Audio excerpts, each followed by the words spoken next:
जी अस्सलाम वालेकुम। क्या हाल चाल है आपका? ठीक ठाक है? See you after long long time. हाँ, अच्छा बेटा, आज हम रिवीजन कोर्स लेके आए हैं। रिवीजन पूरा डिटेल सिलेबस नहीं है, जस्ट रिवीजन। जिन्होंने पढ़ा हुआ है, आता था, उनको टेस्ट दे चुके हैं और अब रिवाइज करना चाहते हैं। तो A2 के कुछ टॉपिक्स हैं जिनको मैं रिवाइज करा रहा हूँ। तो सबसे पहले चैप्टर का नाम है quantum physics. Quantum physics, quantum physics, quantum physics. इतना गंदा लिखा गया है, काफी अच्छा बात लिख रहा हूं ना बोर्ड पे। Quantum, quantum is a word from quanta. Quanta का मतलब पता है आपको? क्वांटा का मतलब होता है particular values, specific values, not every value. Quantum is opposite to continuous. Continuous का मतलब होता है range of values, every value is possible.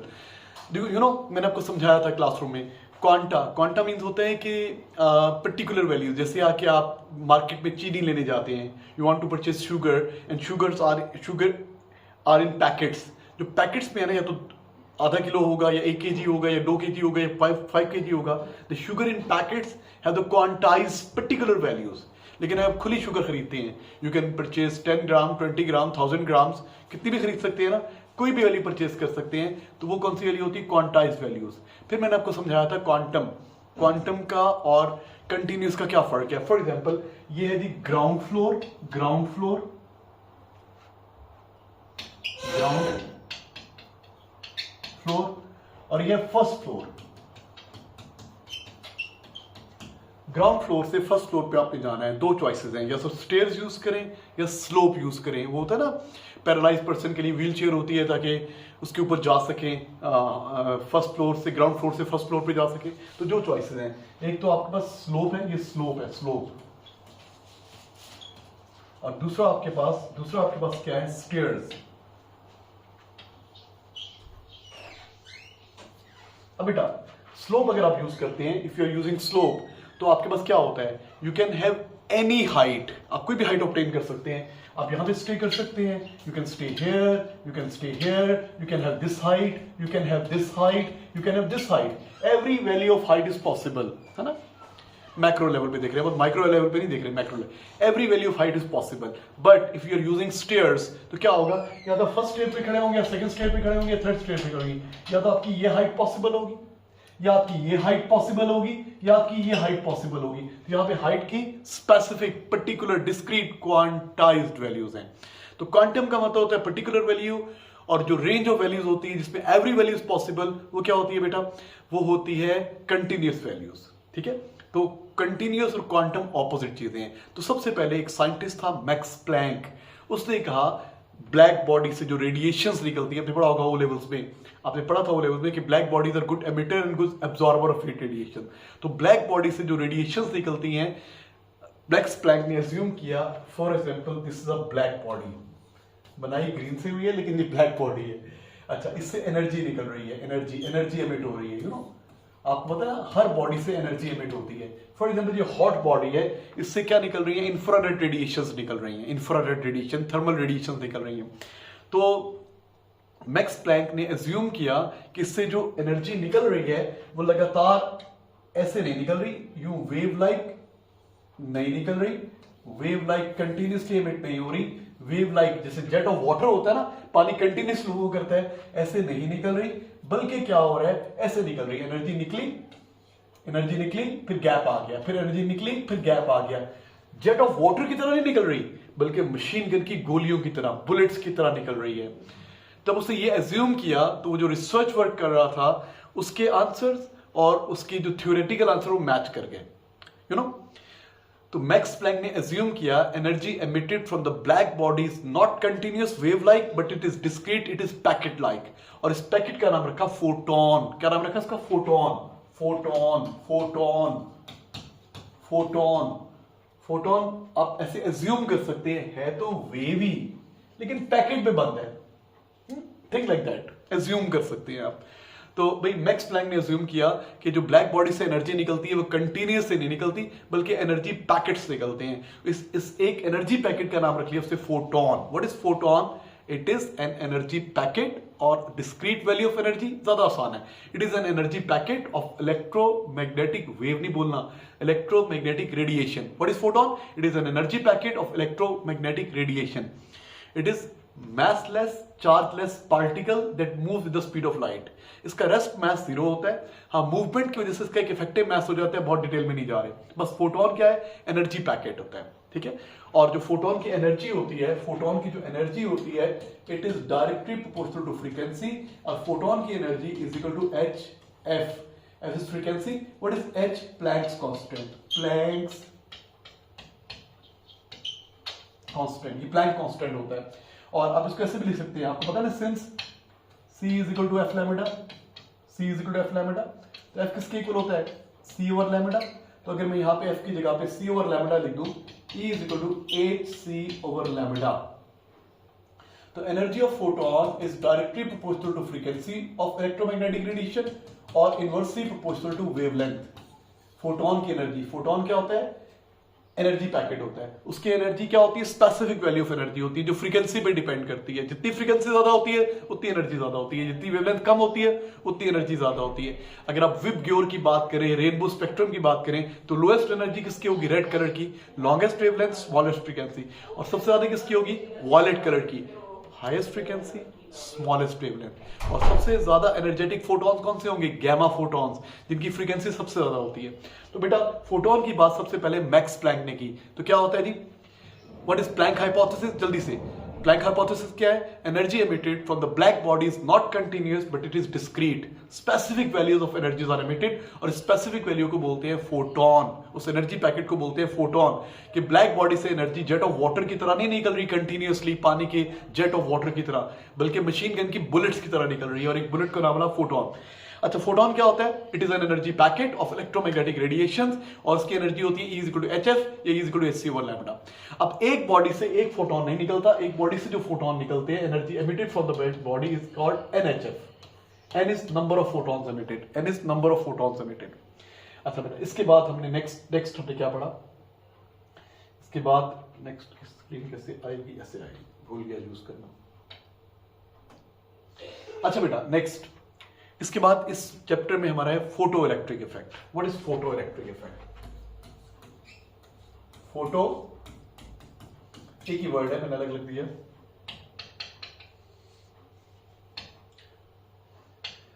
Photo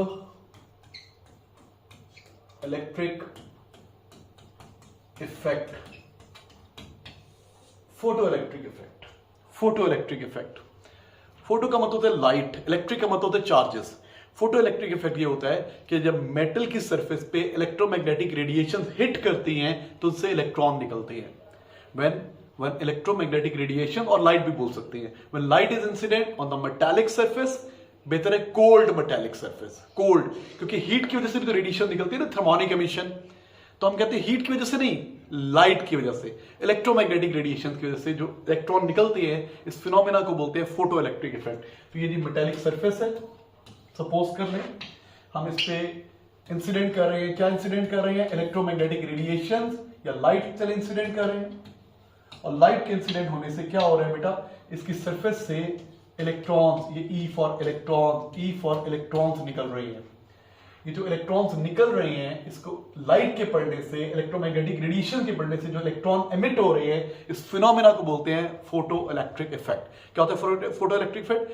when light और electromagnetic radiation are incident on the cold metallic surface, electrons are emitted. जो electron निकलते हैं उनको बोलते हैं फोटो इलेक्ट्रॉन. ये फोटो इलेक्ट्रॉन है, लाइट के पड़ने से निकल रही है. अच्छा, मेटल कौन सी चाहिए होती है? रिएक्टिव मेटल चाहिए होती है. जिंक होती है, सीजियम होती है, रिएक्टिव मेटल चाहिए. तो लाइट के पड़ने से जो इलेक्ट्रॉन निकलते हैं उसको बोलते हैं photo electric effect. Exam definition: when light और electromagnetic radiations are incident on the cold metallic surface, electrons are emitted. या emission of electrons due to incidence of electromagnetic radiations is called photo electric effect. अच्छा बेटा, हर frequency से electron नहीं निकलते, एक minimum frequency चाहिए, उसको बोलते हैं, क्या बोलते हैं? Threshold frequency. Threshold frequency. Threshold frequency क्या होती है? Minimum frequency required to emit the electron.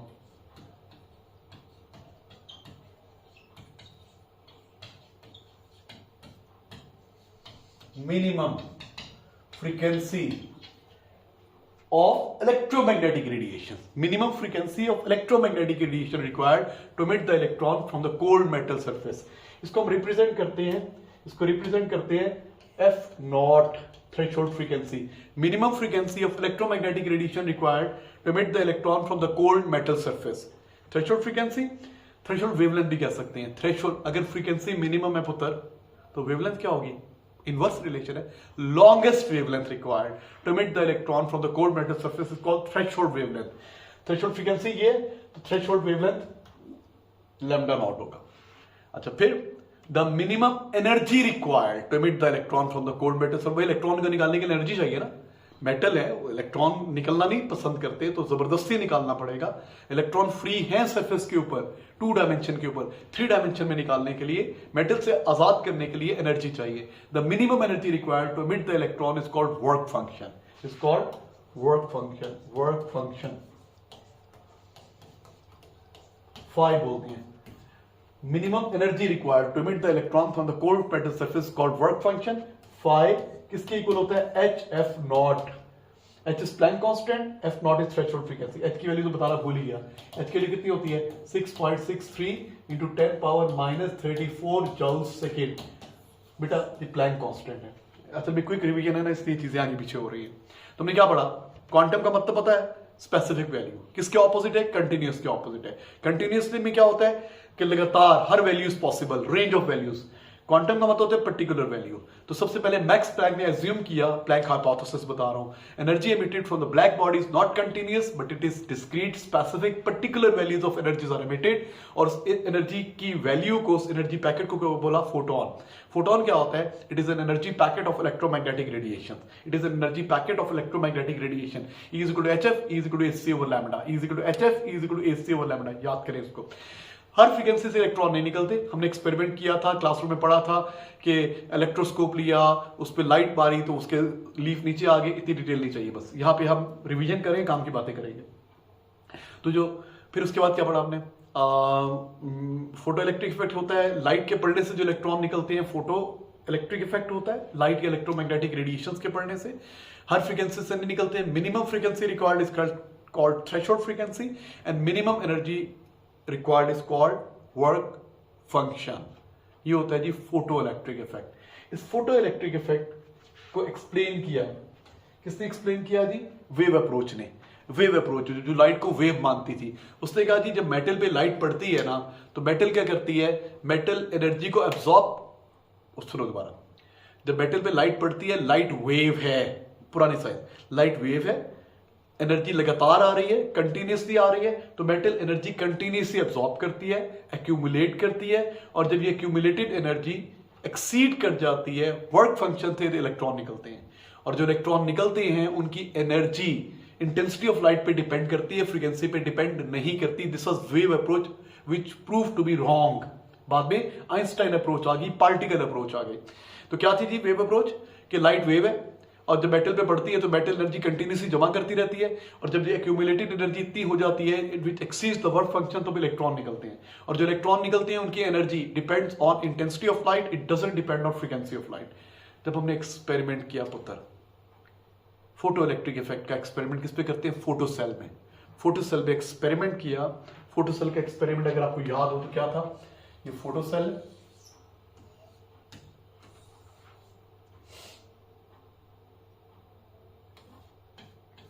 मिलीएमीटर. Photo cell evacuated chamber होता है. अब ये बन गया कैथोड, ये बन गया एनोड.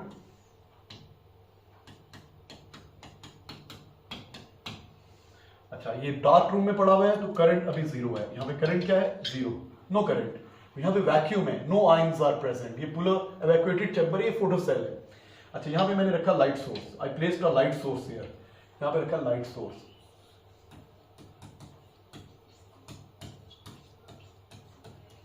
लाइट जैसे ही लाइट पड़ी यहां पे रीडिंग आने लग गई. तो क्या हुआ? जैसे ही लाइट पड़ी, इसका मतलब इलेक्ट्रॉन निकले, वो कैथोड से एनोड की तरफ गए. और जैसे ही लाइट पड़ी इलेक्ट्रॉन फौरन निकल आए, तो यहां पे फौरन करंट आ गया. क्या हुई? फोटो इलेक्ट्रिक एमिशन जो हुई वो कैसे हुई? इंस्टेंटेनियस एमिशन हुई, इंस्टेंटेनियस एमिशन हुई। ओके, वेव थ्योरी क्या कहती थी कि जब मेटल पे लाइट पड़ेगी, मेटल एनर्जी एब्जॉर्ब करेगी, एक्यूमुलेट करेगी और इलेक्ट्रॉन निकलेंगे, तो टाइम डिले आना चाहिए ना। तो wave theory was unable to explain instantaneous emission, कि लाइट के पड़ते ही फौरन इलेक्ट्रॉन क्यों निकलता है, तो वेव थ्योरी के पास कोई आंसर नहीं था। अच्छा, फिर क्या हुआ? लाइट पड़ रही है, इलेक्ट्रॉन निकल रहे हैं। अच्छा, फिर हमने क्या किया? इसकी फ्रीक्वेंसी चेंज की, इसकी फ्रीक्वेंसी को कम किया, तो इलेक्ट्रॉन निकलते रहे, करंट आता गया। एक पर्टिकुलर फ्रीक्वेंसी के बाद फोटो करंट जीरो हो गया। एक पर्टिकुलर फ्रीक्वेंसी को कम करते गए ना, एक पर्टिकुलर वैल्यू के बाद फोटो एमिशन जीरो। इसका मतलब क्या हुआ कि थ्रेशोल्ड फ्रीक्वेंसी से आप नीचे चले गए हैं। अच्छा, अब अगर वेव थ्योरी को सही माने, वेव थ्योरी को सही माने तो क्या होना चाहिए? एवरी फ्रीक्वेंसी शुड वर्क ना। भाई देखो ना, रेड लाइट की फ्रीक्वेंसी कम है, एनर्जी कम है, वेवलेंथ ज्यादा है, तो जब रेड लाइट पड़ेगी मेटल एनर्जी एब्जॉर्ब तो करेगी, चले मेटल थोड़ा ज्यादा टाइम ले लेगी वर्क फंक्शन से ज्यादा एनर्जी जमा करने के लिए, तो इलेक्ट्रॉन तो निकलना चाहिए। According to wave approach, every frequency should work, there shouldn't be any threshold frequency. लेकिन ऐसा नहीं हुआ। ऐसा हुआ कि आपने जब फ्रीक्वेंसी कम कर दी तो लाइट्स की जितनी मर्जी इंटेंसिटी ज्यादा करते, इलेक्ट्रॉन एमिशन नहीं हुई, इलेक्ट्रॉन एमिट नहीं हुए। इसका मतलब क्या हुआ? Wave theory was unable to explain what? It was unable to explain what? Threshold frequency. According to wave approach, threshold frequency होनी नहीं चाहिए, एवरी फ्रीक्वेंसी शुड वर्क। अच्छा, फिर हमने क्या किया? फिर हमने वेरिएबल पावर सप्लाई लगाई और ग्राफ बनाया। कौन सा ग्राफ बनाया? फोटो करंट का और वोल्टेज का। जब ग्राफ बनाया तो कैसा बना? जब वोल्टेज वेरी करते जा रहा है, उसकी वोल्टेज 0 1 2 3 4, तो करंट की वैल्यू जो आई, जब करता गया तो करंट की वैल्यू आई और बाद में कांस्टेंट हो गया। आपने वोल्टेज 1 कर दी, 2 कर दी, 3 कर दी, करंट कांस्टेंट रहा। क्यों करंट कांस्टेंट क्यों रहता है? कि जितने इलेक्ट्रॉन निकल रहे हैं सारे कैथोड से एनोड पे पहुंच रहे हैं। अच्छा, फिर आपने क्या किया? बैटरी के टर्मिनल ऑपोजिट कर दिए। बैटरी के टर्मिनल ऑपोजिट किए मतलब इसको बना दिया पॉजिटिव, इसको बना दिया नेगेटिव। अब इसे पॉजिटिव चार्ज है, इस पे नेगेटिव चार्ज है, तो जब लाइट पड़ेगी इलेक्ट्रॉन निकलेंगे तो सामने नेगेटिव होगा। यहां मैं ड्रॉ करके बताता हूं।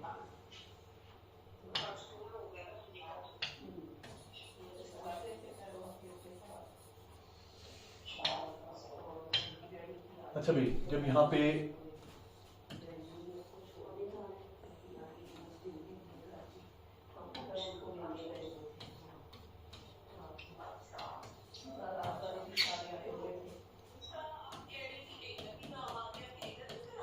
ये लाइट पड़ रही है,